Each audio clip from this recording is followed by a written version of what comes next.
of the war and the deliberate killings that they have been subjected to.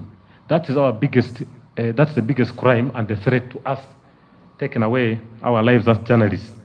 We are also talking about harassment and intimidation. Many of us journalists face harassment and intimidation. I'm sure all of us here have really gone through this, including myself. If we were to share our experiences here, I think we shall really be rich in this particular area of harassment and intimidation. I will also break it further. When we break down this harassment, we look at the female journalists and the male journalists. It is more harsh on the side of the female journalists. Many of us who have come some distance in this fraternity, we have witnessed some of these scenarios. We have sexual harassment, which is a very big challenge to our female journalists. This is not only outside our media houses, even it occurs in our media houses.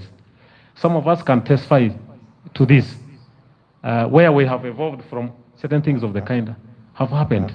And unfortunately, it has led some of our colleagues to leave the industry because of what they have gone through. Away from our media houses, we have faced sexual harassment from our sources of information. You go to a source, you are a lady, instead of you giving the information, you are twisted left and right, and you are harassed sexually.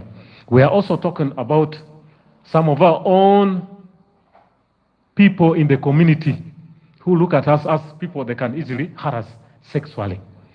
Unfortunately, these are things that have been happening here. On the side of males, I don't see it as a big thing, though we know how we have been managing it.